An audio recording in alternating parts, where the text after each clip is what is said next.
Hello, I'm Dr. William Berger, Medical Director and founder of Northeast Medical Practice. Good afternoon. I'm Irina Berger, co-founder of Northeast Medical Practice and Administrative Director. Dr. Berger, today I would like to talk about injectable weight loss medication. Can you tell me what they are? It seems like it's a very hot topic. We're getting a lot of questions from our patients, and I would love to ask you a couple of questions. Of course, these injectable weight loss medicines are essentially from the same class. They're called glucagon-like peptide 1 receptor agonists. They go by the names of liraglutide, which is Saxenda as a brand name, semaglutide, which is in two different formulations, one for diabetic patients where it's called Ozempic, and one for people who need to work on their weight, which is called Wegovy. And then there's a similar medication, but it works on two different receptors, GLP-1 and GIP, which is tirzepatide, brand name Mounjaro. So how do they work? I mean, and also tell me a little, what is the average of weight loss? Let's say 3 months to 6 months to a year. So for the GLP-1 receptor agonists, so that's your Ozempic, Wegovy, and Saxenda, weight loss may be about 10% for Saxenda. For Ozempic, more. For Wegovy, 15 to 18%. For Mounjaro, even greater than 20% for some patients. In terms of the way that they work, GLP-1 is what we call a gut hormone. It's released by the small intestine, and it has a couple of different functions in the body. So it slows down gastric emptying, so that means your digestion is not as rapid. It tells the brain that you're full and sends a message to the hypothalamus. And it also decreases glucose secretion from the liver, so the liver doesn't put as much sugar in the blood, and it also causes the pancreas to release more insulin. So that's how they work as anti-diabetes medicines, but the slowing of the gastric emptying and telling your brain that you're full is how they give us weight loss. And what are the side effects? Well, because of the way that they work, slowing the gut down, for example, there can be some nausea and gastrointestinal upset with them. Some people have constipation, some people have a little diarrhea. The other medicine, and I didn't really talk about its mechanism too much, of Mounjaro, tirzepatide, like I did say, it does work on stimulating two different receptors, GLP-1 and another gut hormone called GIP. For whatever reason, we get less nausea from that medicine because it works on this GIP receptor as well. That just seems to cause less nausea. So fewer side effects with that one. However, Mounjaro is still only FDA approved for diabetes treatment. It's nearly at the point where it will likely be approved for weight loss by the FDA as well. And what are the contraindications of those medications? So there are a couple. So in rat studies that were done prior to going into human trials for the GLP-1 medicines, there was just a little bit of an uptick in a rare kind of thyroid cancer called medullary thyroid cancer.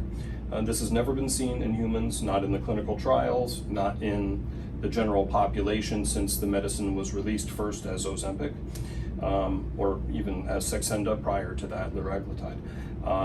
But because of that one rat study, we have to be very careful. If anybody has a family history of medullary thyroid cancer, not any of the others like papillary, which is the most common form, or if they have a family history of any kind of cancer syndrome called MEN2, either A or B, that's a contraindication to receiving those medicines, just out of an abundance of caution.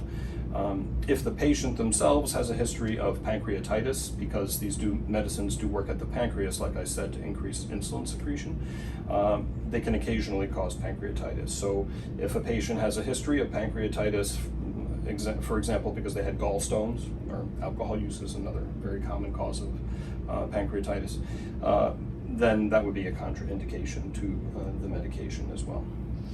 So how easy is to obtain those medications? Like, let's say if somebody is not diabetic, right, but they have very high level of BMI and they would love to lose weight. I mean, what are the state of supply right nowadays? I mean, how easy to obtain those medications right now? It is a challenge. Semaglutide in the form of Wegovy for weight loss, the starting doses are in short supply right now. That's just due to the tremendous demand for these medicines because weight is such a huge problem in our country. So the manufacturer hasn't been able to keep up with demand for these starting doses. They're trying to make sure that people who are on the higher doses, because they're already on the medicine, we do an up titration from a low dose and increase it each month to try to avoid those side effects. So the manufacturer is concentrating on making the higher doses for people that are already on the medicine so they can continue, but because of that, the medicine at its lower doses, the starting dose, is pretty difficult to come by right now. Hopefully the manufacturer is going to increase their production capacity and we'll get over that hurdle. The other obstacle to getting these medicines for people is insurance coverage. They are covered when they are for diabetes, so Ozempic and Mounjaro are currently covered. However, Wegovy, some insurance companies, and it's understandable in the sense that these medicines are really expensive, $1,000 a month sometimes, that coverage is spotty from your health insurance for these medicines. Anti-obesity medicines in general, we can talk about some of the oral ones another time, but some insurance plans don't cover it. And I think this is a real shame because being overweight, having an elevated BMI above 30, increases your risk for so many chronic diseases, not just diabetes, but high blood pressure, high cholesterol, and it increases your risk for a whole slew of different cancers too, and maybe we'll talk about that some other time. So obesity is kind of the mother of all of these diseases that really plague Western society, so it would be wonderful if they were all covered for weight loss. However, coverage is spotty right now.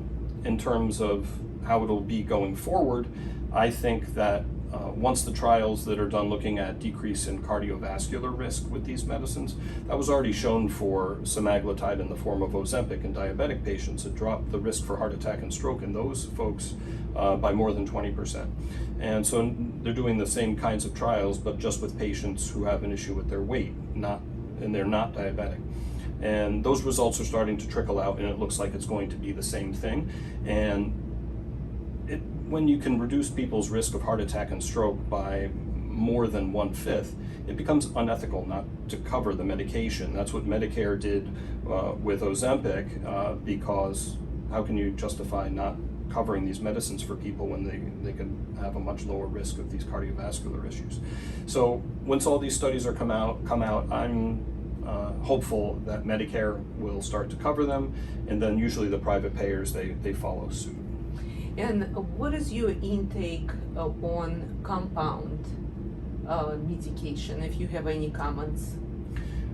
Well, I mean, compounding pharmacies, they have a place, but right now with these particular medicines,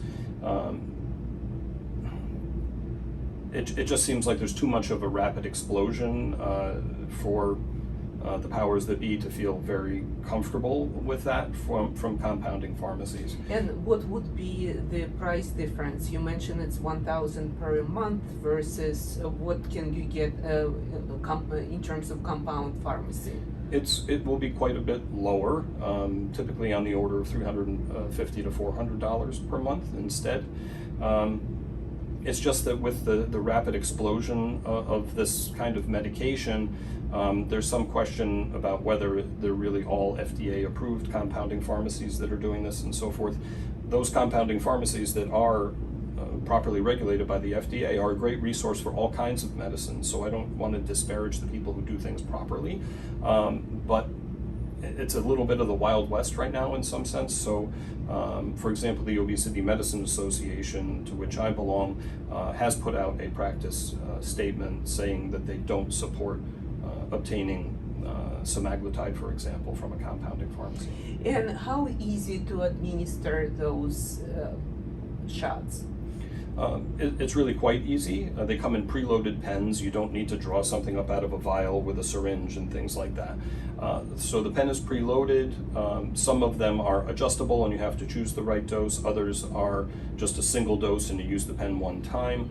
And you basically just press it against the skin, either around the navel, the upper thighs, the back of the arm, and press it, and the spring automatically and slowly injects it, and you're done. So And it's all quite once easy. a week? Yes, these are all across the board? once a week dosed medications. Yes. Except I think Saxenda. Saxenda is daily dose. Yes, right? Saxenda is daily. So a lot of questions around. Okay, if I'm getting on this medication, how long should I stay? Right? Is it forever? Can I come out from after I lose weight? Like, what is your response to that? So when I discuss this with patients, because it's a very common question that I'm asked, I give them an analogy to high blood pressure. So if a patient comes to me with a blood pressure of 165 over 95, and they come back and it's the same, and I believe it's their real blood pressure, I'm going to treat it with a medication. And when we hopefully get their blood pressure under control, I'm not going to say, wonderful, you reached your blood pressure goal, now we're going to stop the medicine, because likely what's going to happen is the pressure will go right back up where it was. So we're looking at obesity as a chronic disease these days, not as something that's just aesthetic. Again, I've already spoken about all the chronic diseases it can lead to. So because we have to think about it like a chronic disease, like hypertension, we have to think about long-term treatment with medication. Now, the way you can get somebody off of blood pressure medicine is for them to make big lifestyle changes in terms of their nutrition and their exercise and how much sleep they get and their stress level and everything else that goes into lifestyle management of weight. So if those things can be done, there is a chance to maybe go to a lower dose of the medicine, maybe to no longer need the medicine. However, that does take a lot of work, and we can talk about how our hormones work against us when we lose weight some other time, but there are a lot of reasons that it becomes very difficult to lose weight once you take off a lot of it if you started from a high point. So if you stop, most likely you'll regain back if you're not changing your lifestyle. That's right. So we do have to think about this as long-term medical treatment of obesity. This is very helpful. Thank you so much, Dr. Berger. My pleasure.